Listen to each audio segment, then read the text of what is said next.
Hello friends, welcome to Kannan info Tamil. நம்ம இன்னைக்கு என்ன டாபிக் பார்க்க போறோம் அப்படின்னா, இந்தியா டெவலப் செய்து வரும் தேஜஸ் MK-1A விமான ப்ராஜெக்ட் ஒரு முக்கியமான கட்டத்தை எட்டி இருக்கு. தேஜஸ் MK-1A விமான ப்ராஜெக்ட் எந்த நிலையில இருக்கு, இந்தியா டெவலப் செய்து வரும் தேஜஸ் MK-1A விமானத்தோட செயல்திறன் என்ன, தேஜஸ் MK-1 விமானத்திலிருந்து தேஜஸ் MK-1A விமானம் எவ்வளவு வித்தியாசமானது அப்படிங்கிறது குறித்து பார்க்கலாம். இரண்டாவது டிஃபென்ஸ் அப்டேட், இந்திய ராணுவம் சீன எல்லையில ஸ்ட்ராட்டஜிக் முக்கியத்துவம் வாய்ந்த இடத்துல ஒரு சுரங்க பாதை அமைக்க போறாங்க.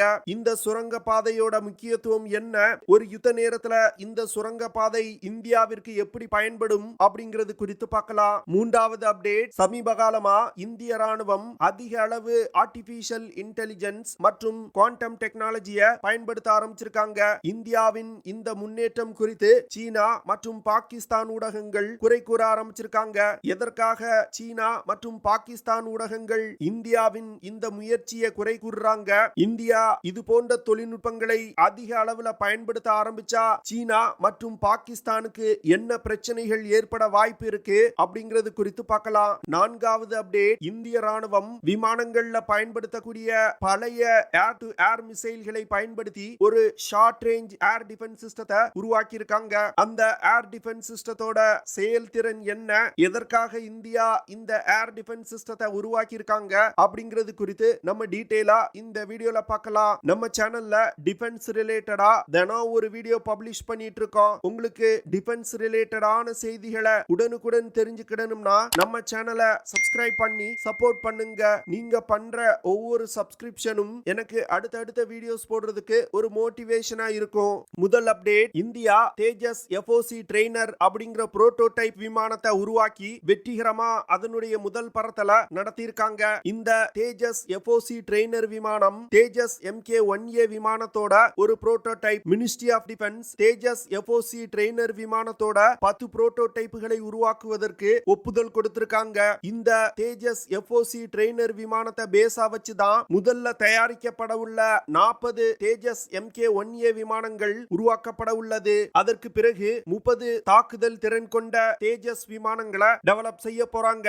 இந்திய விமானப்படை ஆர்டர் செஞ்சிருக்க 83 தேஜஸ் MK-1A விமானத்துல 40 விமானங்கள் தேஜஸ் FOC ட்ரெய்னர் புரோட்டோடைப் விமானத்தை பேஸா வச்சுதான் டெவலப் செய்யப்பட உள்ளது. 2024 வருடத்துல தேஜஸ் MK-1A விமானத்தோட முதல் 2 விமானங்களை HAL சப்ளை செய்வாங்க. அதற்கு பிறகு 2028 வருடத்துக்குள் 83 தேஜஸ் MK-1A விமானங்களையும் சப்ளை செய்து முடிப்பாங்க. தேஜஸ் MK-1A விமானம் தேஜஸ் MK-1 விமானத்தோட ஒரு அப்கிரேடட் வெர்ஷன். தேஜஸ் MK-1A விமானத்துல தேஜஸ் MK-1 விமானத்தோட பேசிக் டிசைன் அப்படியே இருக்கும். ஆனா தேஜஸ் MK-1A விமானத்துல புதிய வகை avionics ELM 2052 AESA radar, Uttam AESA radar, external ஜாமர்கள், surveillance system, onboard oxygen generator மற்றும் புதிய வகை சென்சார்கள் இணைக்கப்பட உள்ளது. இரண்டாவதா உருவாக்கப்படும் தாக்குதல் திறன் கொண்ட 30 தேஜஸ் விமானத்துல Astra beyond visual range air to air missile மற்றும் ASRAM ஏர் டு ஏர் மிசைல்களும் இணைக்கப்பட உள்ளது. தேஜஸ் விமானத்தோட ட்ரெய்னர் மற்றும் தாக்குதல் திறன் கொண்ட விமானங்களை வாங்குவதற்கு பல நாடுகள் விருப்பம் தெரிவிச்சிருக்காங்க. தேஜஸ் MK-1A விமானத்தினால 1980 கிலோமீட்டர் பெர் ஹார் வேகத்துல பயணிக்க முடியும். இந்த விமானத்தினால அதிகபட்சமா 1850 கிலோமீட்டர் தூரம் வரைக்கும் பறக்க முடியும். தேஜஸ் MK-1A விமானத்தினால laser guided bombs, cruise missile, air to air missile, air to ground missile மற்றும் அன்கைடட் பாம்ஸ் போன்ற பல்வேறு விதமான ஆயுதங்களை எடுத்து சென்று தாக்குதல் நடத்த முடியும். அடுத்த அப்டேட், இந்திய அரசாங்கம் சீன எல்லையை ஒட்டியுள்ள செங்குன்லா பாஸ் அப்படிங்கிற இடத்துல சுரங்கப்பாதை அமைப்பதற்கு ஒப்புதல் கொடுத்திருக்காங்க. இந்த செங்குன்லா பாஸ் ஹிமாச்சல் பிரதேஷ் மற்றும் லடாக் மாநிலங்களை இணைக்கக்கூடிய ஒரு ஸ்ட்ராட்டஜிக்கல் முக்கியத்துவம் வாய்ந்த இடம். செங்குன்லா பாஸ் பகுதியில இந்தியா வெற்றிகரமா சுரங்க பாதையை அமைச்சாங்கன்னா இதுதான் உலகின் உயரமான இடத்துல கட்டப்பட்ட சுரங்க பாதையா இருக்கும். இந்த சுரங்க பாதையை பார்டர் ரோட் ஆர்கனைசேஷன் அமைக்க போறாங்க. இதற்காக இந்திய ராணுவம் கிட்டத்தட்ட 1681 கோடி ரூபாயை செலவு பண்ண போறாங்க. இந்த சுரங்க பாதையை டிசம்பர் 2025 வருடத்துக்குள் கட்டி முடிப்பதற்கு இந்தியா முடிவு பண்ணியிருக்காங்க. செங்குன்லா பாஸ் பகுதியில அமைய உள்ள சுரங்க பாதை 4 4.1 கிலோமீட்டர் நீளம் கொண்டதாயிருக்கும். தற்போதைய நிலையில் பனிக்காலங்கள்ல லடாக் பகுதியோட சில முக்கியமான இடங்களுக்கு படைகளை நகர்த்த முடியாது. ஆனா இந்த சுரங்கப்பாதை வெற்றிகரமா கட்டி முடிக்கப்பட்டால் வருஷத்துல அனைத்து மாதங்கள்லயும் லடாக் பகுதிக்கு இந்திய படையினரை அதிவேகமா நகர்த்த முடியும். இந்த சுரங்கப்பாதை கடல் மட்டத்திலிருந்து 16,500 அடி உயரத்துல கட்டப்பட உள்ளது. ஒரு யுத்த நேரத்துல இந்த சுரங்கப்பாதையை பயன்படுத்தி லடாக் பகுதிக்கு அதிவேகமா துருப்புகள் மற்றும் ஆயுதங்களை நகர்த்த முடியும். சமீபத்துல பாரத பிரதமர் திரு நரேந்திர மோடி அவர்களின் தலைமையில் நடந்த கேபினெட் கமிட்டி ஆன் செக்யூரிட்டி மீட்டிங்ல இந்த சுரங்கப்பாதை அமைப்பதற்கு ஒப்புதல் கொடுக்கப்பட்டிருக்கு. இந்த சுரங்கப்பாதையுடன் 298 கிலோமீட்டர் நேஷனல் ஹைவேயும் இணைக்கப்பட உள்ளது. இந்த நேஷனல் ஹைவே அமைக்கப்படுவதன் மூலம் வெஸ்டர்ன் லடாக் மற்றும் ஜான்ஸ்கர் வேலி பகுதிகள் மணிலா ஆக்சிஸோடு இணைக்கப்படுது. இந்த ப்ராஜெக்ட் மட்டும் வெற்றிகரமா முடிக்கப்பட்டால் இந்தியாவிற்கு சீன எல்லையில ஒரு மிகப்பெரிய அட்வான்டேஜ் கிடைக்கும். இந்திய சீன எல்லையில பிரச்சனை ஏற்பட்டதிலிருந்து India line of actual control பகுதியில அதிகமான இன்ஃப்ராஸ்ட்ரக்சர் வேலைகளை செஞ்சு வர்றாங்க.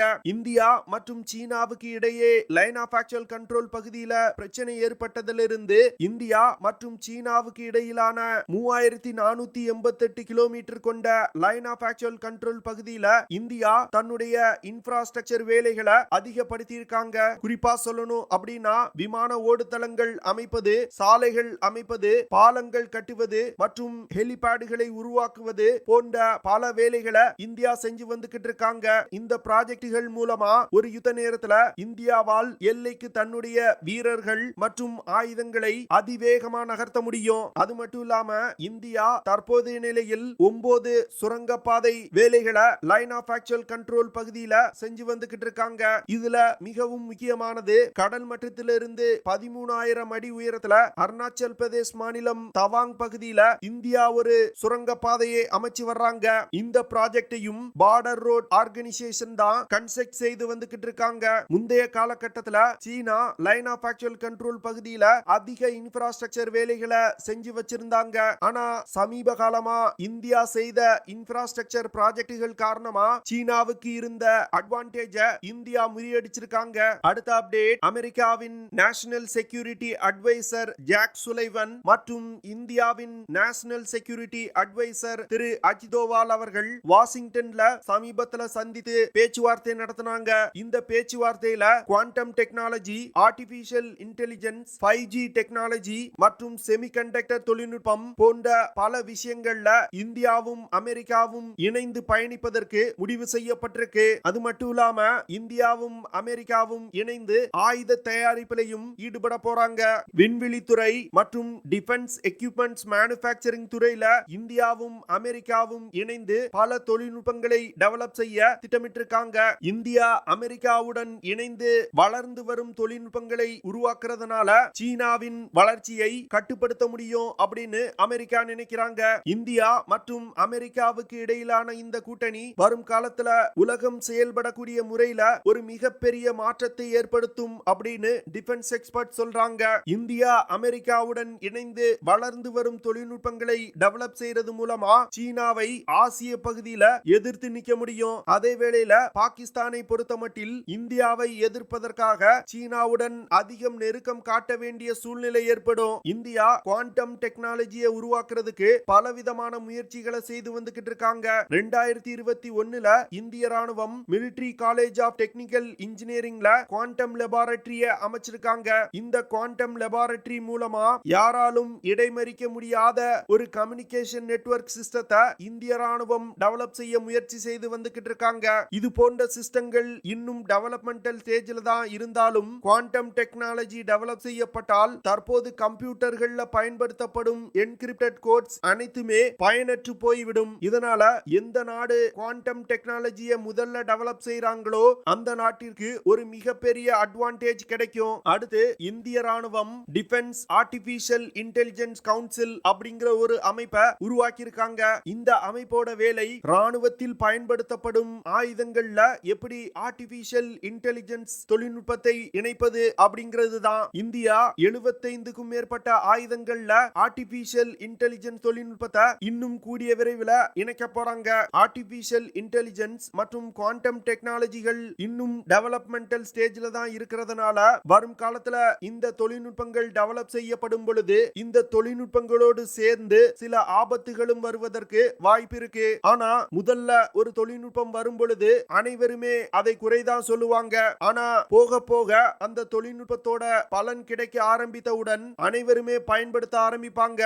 அதுதான் நிதர்சனமான உண்மை. ஆர்டிபிஷியல் இன்டெலிஜென்ஸ் தொழில்நுட்பம் மட்டும் இந்திய ராணுவத்தில் அதிகமாக இணைக்கப்பட்டால் மிசைல்களை கொண்டு தாக்குதல் நடத்துவது, பீரங்கி தாக்குதல் நடத்துவது, விமானங்களை இயக்குவது, சண்டையிடும் வீரர்களுக்கு வெடிபொருள் மற்றும் உணவை எடுத்து செல்வதற்கு தேவையான நேவிகேஷன் சிஸ்டம் போன்ற பல விஷயங்களை மிக எளிதா நமது ராணுவத்தால் செய்ய முடியும். இவ்வளவு முக்கியமான தொழில்நுட்பத்தை டெவலப் செய்யறதுக்கு அமெரிக்கா மற்றும் இந்தியா இணைந்து செயல்படுவது பாகிஸ்தான் மற்றும் சீனாவுக்கு ஒரு மிகப்பெரிய பின்னடைவா பார்க்கப்படுது. இதன் காரணமாக தான் அந்த நாட்டு செய்தி ஊடகங்கள் இந்தியா மற்றும் அமெரிக்காவுக்கு எதிராக செய்திகளை பரப்பி வர்றாங்க. அடுத்த அப்டேட், இந்திய விமானப்படையை சேர்ந்த 7 பேஸ் ரிப்பேர் டிப்போ மற்றும் 11 பேஸ் ரிப்பேர் டிப்போ அப்படிங்கிற இந்த 2 அமைப்புகளுடன் ஒரு இந்திய தனியார் நிறுவனமும் இணைந்து சமார் அப்படிங்கிற ஒரு ஷார்ட் ரேஞ்ச் ஏர் டிஃபென்ஸ் சிஸ்டத்தை டெவலப் செஞ்சிருக்காங்க.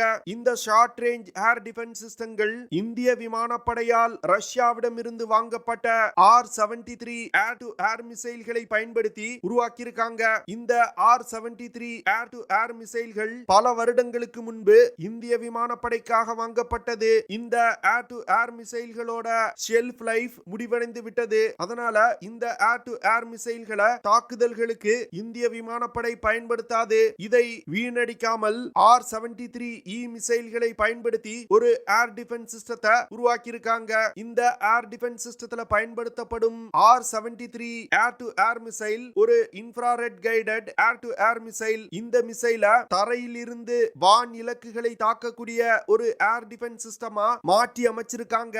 முதற்கட்டமா 5 சமார் ஏர் டிஃபென்ஸ் சிஸ்டத்தை இந்திய விமானப்படைக்கு சப்ளை செஞ்சிருக்காங்க. ஃபியூச்சர்ல இந்த சமார் ஏர் டிஃபென்ஸ் சிஸ்டங்களை அதிக அளவுல ஆர்டர் செய்வதற்கு இந்திய விமானப்படை திட்டமிட்டிருக்காங்க. சமார் ஷார்ட் ரேஞ்ச் ஏர் டிஃபென்ஸ் சிஸ்டத்தினால அதிகபட்சமா 10 முதல் 12 கிலோமீட்டர் தூரத்துல உள்ள ஏரியல் டார்கெட்டுகளை மிக துல்லியமா தாக்க முடியும். சமார் ஏர் டிஃபென்ஸ் சிஸ்டத்தை இதுவரைக்கும் இந்தியா 17 முறை சோதனை பண்ணிருக்காங்க.